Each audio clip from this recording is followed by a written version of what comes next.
Assalamu alaikum. Good evening, everyone. I am Dr. Tariq Jan, family physician from Dhaman Center. Ramadan Mubarak to all of you.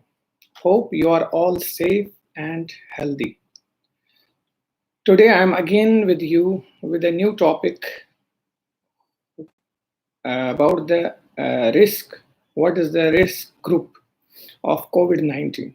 That means those people who are at more risk to get the COVID-19.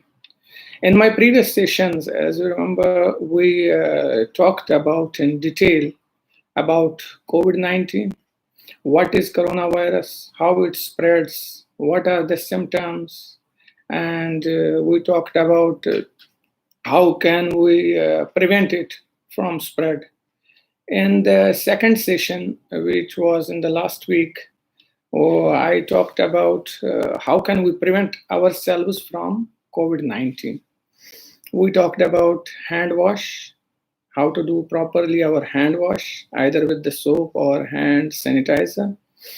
And we talked about how to wear our masks properly, how to dispose the mask properly, and how to wear the gloves properly, and how to dispose of the contaminated gloves after using them properly. So if you would like to know more about these topics, you can go to Dhaman Live YouTube channel. You can watch them, these previous two topics. So let us come to our topic today, which is a risk group. So as we know that COVID-19 is spreading very fast. It is spreading to all the countries, all the continents of the world. It has affected more than 3 million people so far now. And it has caused around 300,000 deaths. It's very unfortunate. So what can we do as a common people? What can we do to help? As we know that there is no treatment till date. There is no treatment available for this COVID-19 disease. Neither there is any vaccination which can prevent this disease from spread. But of course, there are some measures, there are some preventive measures which we can do together in our community to prevent the spread of this virus. We know that Ministry of Health and other authorities are working together, and they are taking the measures like social distancing, partial curfew and all, to just restrict the disease, to just prevent the spread of this disease. As in my previous sessions, I discussed in detail how the coronavirus, this COVID-19 spreads. And as we know that the main source of spread is by our touching the surfaces or coming in close contact to the person who is having this disease, or by touching our contaminated hands, which are contaminated with this virus, and touching them through our nose or mouth or eyes. So everyone among us, now I talked in the previous session that everyone can get this coronavirus. Everyone is at risk. It is not guaranteed that some people have got some special, that can be exempted from this disease. Everyone is at risk. But as we know that this disease has three forms, like as I said in my previous session, that it is mild, moderate, and severe. Mild form is a form when a patient gets a disease and he has a very low-grade fever, or maybe he doesn't feel even that he has got the disease, and he gets cured of his own because of his immune system, defensive system, within a couple of weeks, within 1 week or a couple of weeks, without any treatment, without any support, without any supported treatment. And there is a group of people which get infected from this coronavirus, and they get the severe form of disease. And why these people? Who are these people who can get this severe form of disease? And as we know that there are hundreds and thousands of people infected, and the good news is that most of the people get cured without any hospitalization, without any support, without any ICU care. And those people who are at more risk, who are vulnerable to these diseases, who are weak through their immune system, whose immune system is weak, whose immunity is weak, usually those people get the severe form of disease. Now, you might think, what is the immunity? Immunity is basically the defensive system of our body, which protects us from infections through viruses, bacteria. It is our own body's defensive system. It's known as immunity, which fights the diseases which are caused by different kinds of viruses and bacteria. So there is a group of people among us, okay, who are more at risk to get the severe form of disease. Now we will elaborate who are these people. People who are over the age of 60 years, people who have chronic diseases like coronary artery diseases.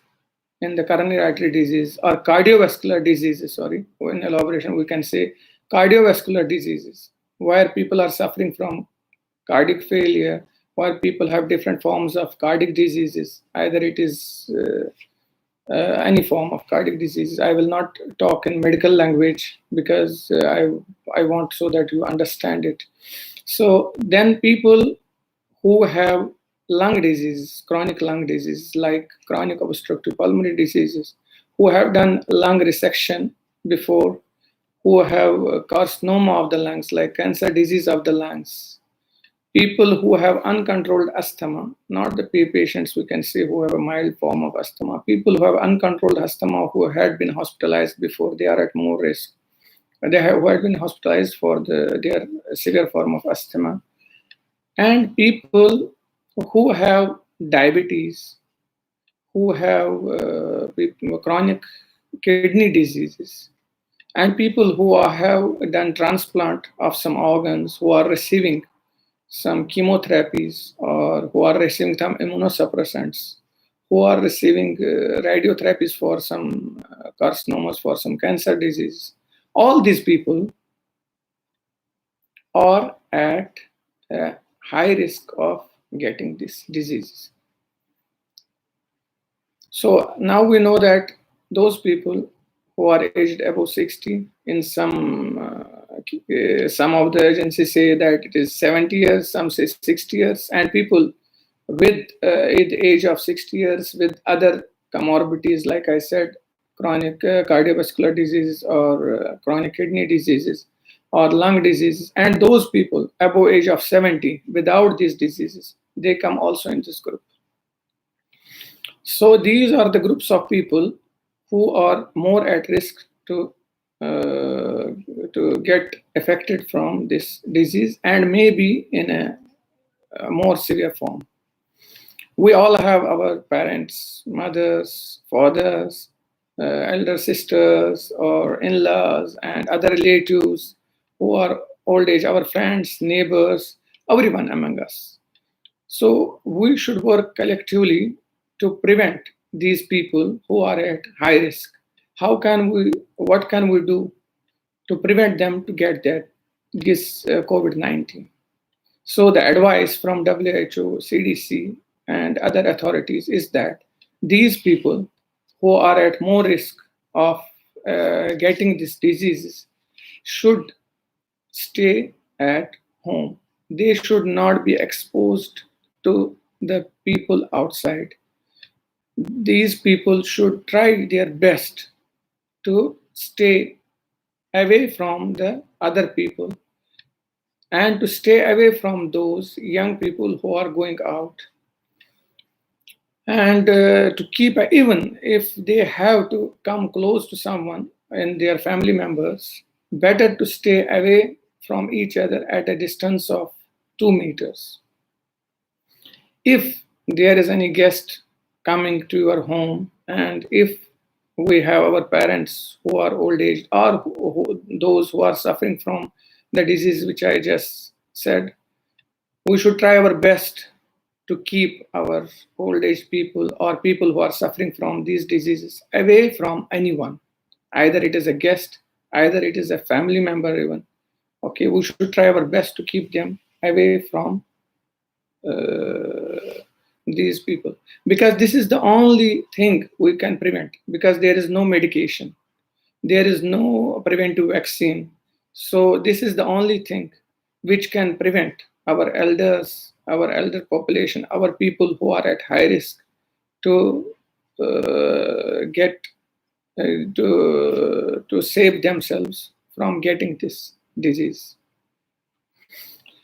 And we should also tell our guide our or teach our parents, teach our elderly people how to make proper hand wash, how to wash our hands properly, how to wash our hands regularly.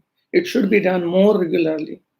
Wash as possible. If they touch anything, if they touch any of the things, because as we know that our parents are with us at home, but sometimes we go out to buy the groceries, to buy some things, because we are following the social distance. I hope we all of us are following, and we must follow.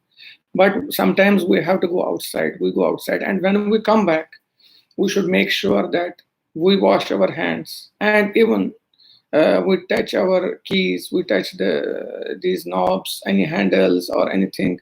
We should properly wash our hands. And also, if we go near to our parents, elderly people, or even we go near to our whoever is living with us, aunties or in-laws or anyone, our relatives, our friends, if we go near to them, we should keep a distance of at least 2 meters, which is 6 feet, at least 2 meters from them, so that we will not spread the disease to them. Because we know that this COVID-19 spreads through air droplet. Once we speak loudly or you cough, once anybody coughs or sneezes or talks loudly, the virus comes out from the lungs in the form of small air droplets, and it can be directly breathed from the other person who is in close contact with you. If he breathes this air, the air which you throw out during the exhalation, and the other person can directly get, like through inhaling the same air if he is in the close contact, or when you exhale the air, it can settle on the surfaces around you. And once the other person who comes after some time and touches these surfaces with his hands, either it is anything, it can be your surrounding surfaces, he touches these surfaces and then unintentionally takes his hand to his nose, to his mouth, or to his eyes, through which the virus has the entry into your body. These are the three things, T-shape: your eyes, your nose, and your mouth. This is the portal of entry for the virus in the body.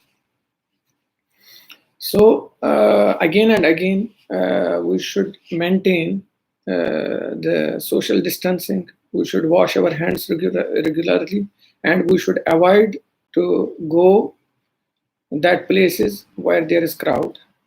We should not allow our elderly people or people who are at risk to go to the common places like shops, or even going outside for walks or visiting our relatives or neighbors. As in Ramadan, we know that most of our Muslim brothers, we used to go each other in the month of Mubarak, month of Ramadan. But this month, this year, unfortunately, we are not able to do so. And it is, on one hand, it is good that we can keep social distancing while thinking about this COVID-19. It is necessary to take this step to keep social distancing, to avoid gatherings, to avoid to come in close contact of each other. Now there are like these people, these group of people.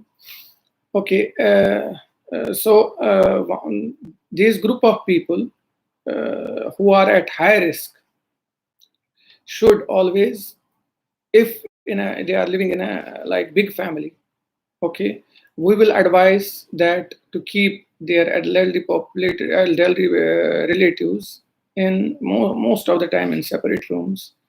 Don't come in close contact to the people who are going out and coming in the house.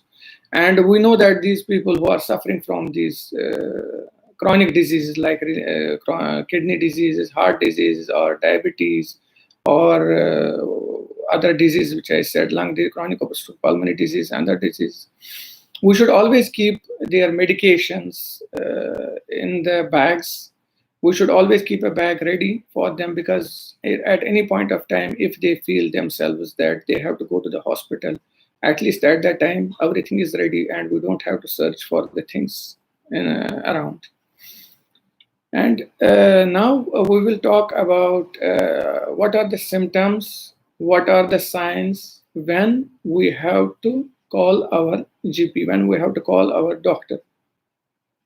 As in my previous talk, I said that what are the symptoms, we talked about in detail about the symptoms. So we'll come again to that, to the points.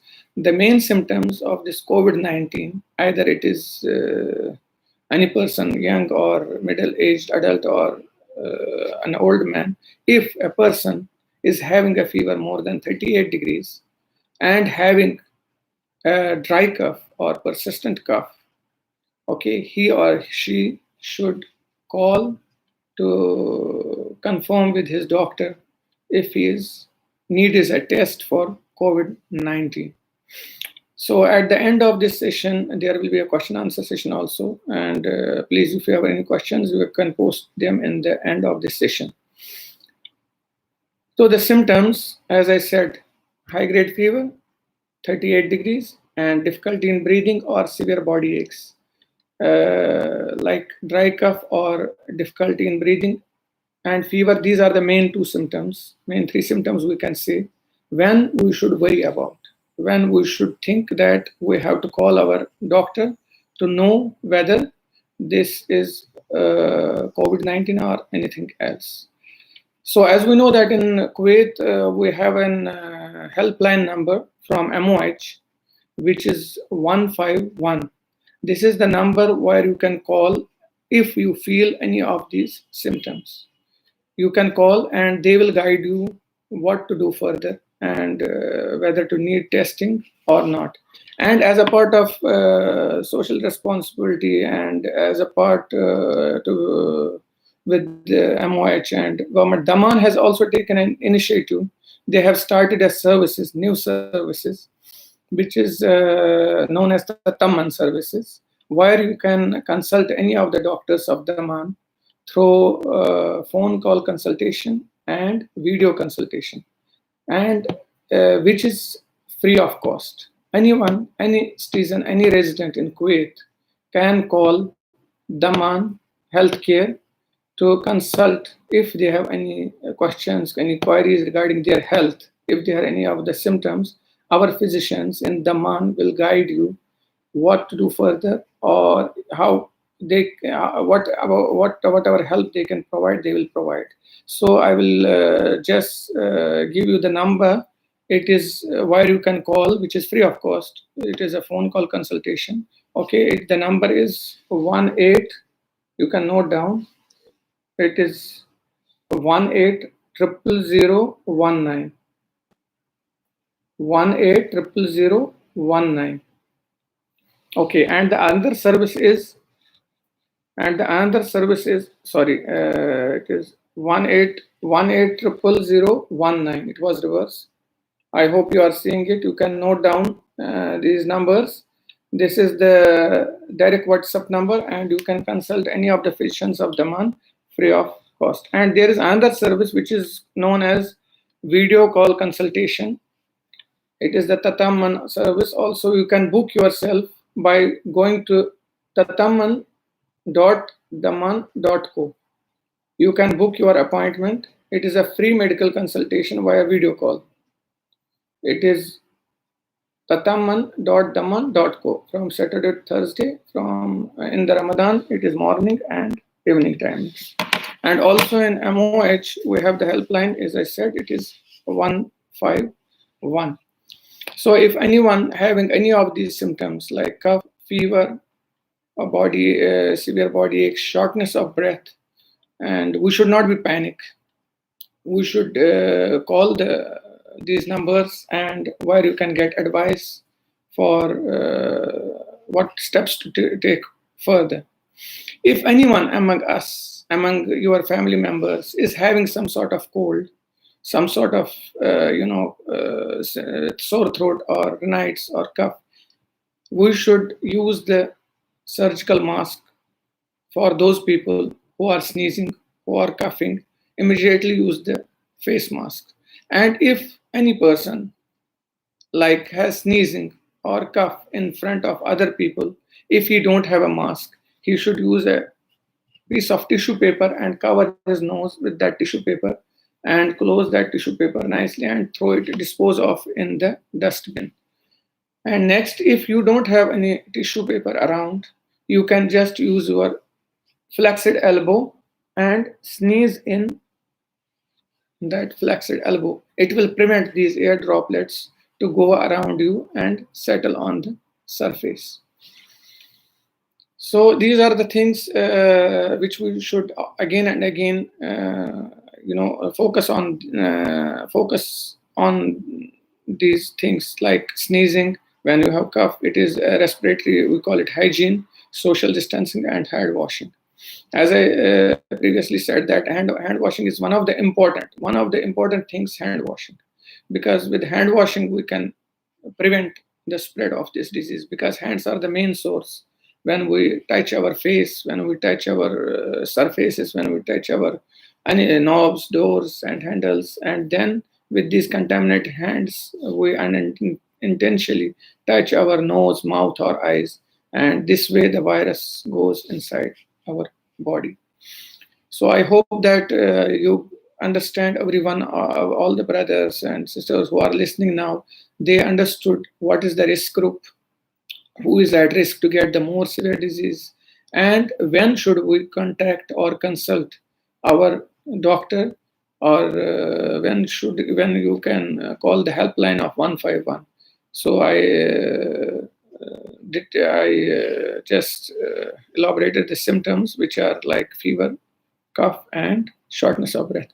So and if anyone has any questions, please, I am ready to answer here regarding the today's topics or previous topics. If you have any questions, please, you can just type your questions here on this live chat. You can type the questions and I will be able to answer them. And if you have any questions in future, you can just ask. You can just go through to Dhaman website, social network of Dhaman, either through Instagram or Facebook, and ask the questions there, and we will be there to answer your questions also. Yes, I will wait for some time if anyone having any questions.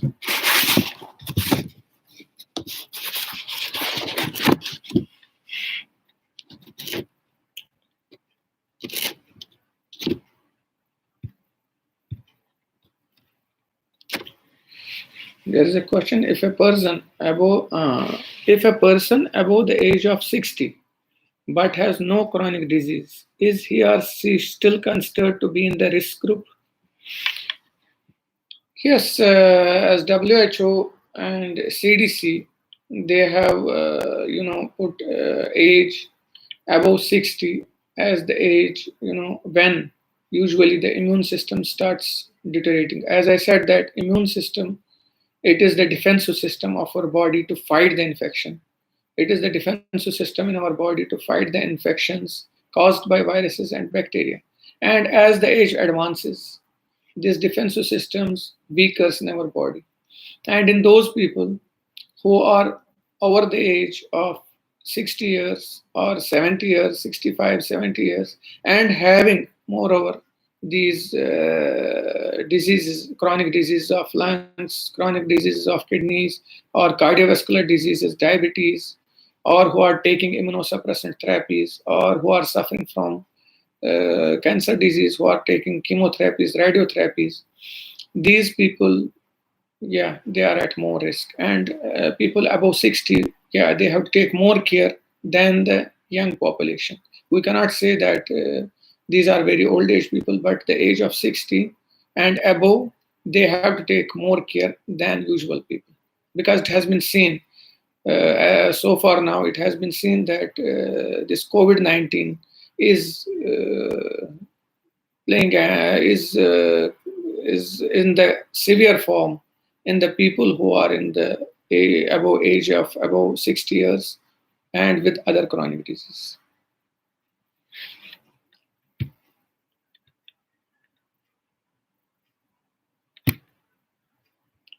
So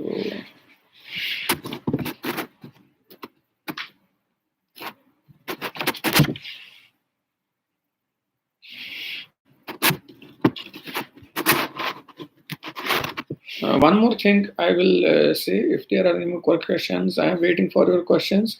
Well, there is a risk calculators also to self-check whether you need to consult or call the helpline or not before calling the helpline or not.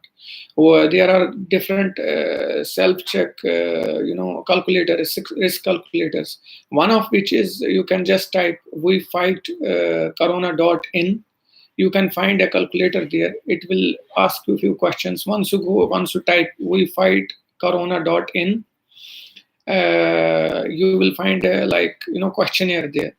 It will ask your age. It will ask you whether you are suffering from any chronic diseases. It will ask you whether you have any travel history. It will ask you whether you have any symptoms like fever, whether you have sore throat, whether you have a nice running nose, or you have any shortness of breath. At the end of the questionnaire, it will give you a result which will show you that whether you need to consult your doctor, or whether you need to call the helpline 151, or you need to call your doctor to check whether you need to be tested for COVID-19 or not.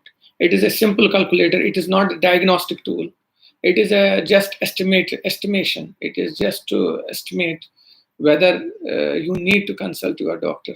It is not a diagnostic tool. Even if it shows that you are at the red, it is in the green, yellow, and red. Even it shows at the red, it doesn't confirm. It is not a diagnostic tool, but at least you can get some, sort of, because for each and every patient, we have to ask the history.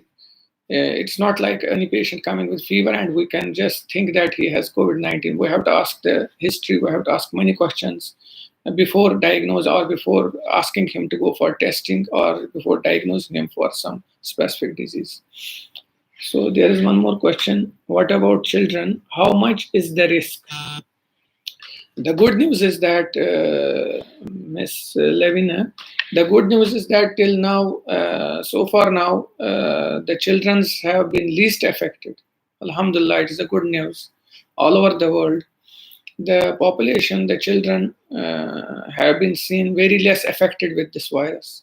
And doctors all around the world are working on it, that how it affects inside the body of children, adults, and old age people. So till now, but still, we have to take precautions with your kids, because kids, kids who are below the age of 5 years, they get frequently, exposed to the cold and other things, and their immunity is usually weaker, like a child of 1 year of age, or 6 months of age, or 2 years of age. His immunity, of course, is weaker than the grown-up child, who can say as an age of 10 years, 12 years.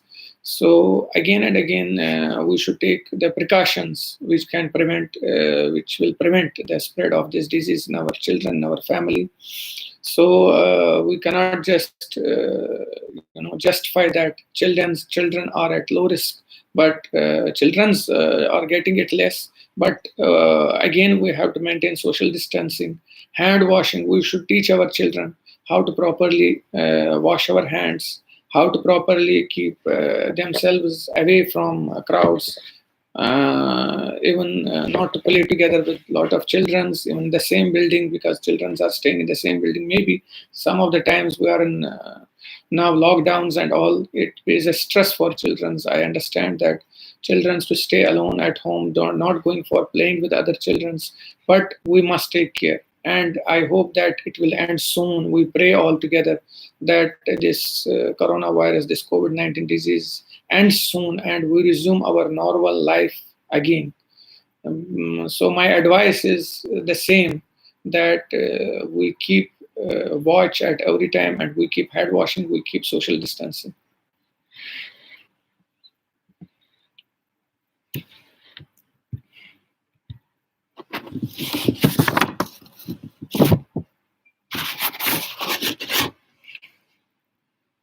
So at the end of session, I will like to thank everyone for being here on with us today. And if you have, as I said before, that if you have any more questions, any questions, you can contact us on Dhaman social media, on Instagram and Facebook, where you can ask us questions, and we will try our best to reply to your answers. Thank you. Thank you very much.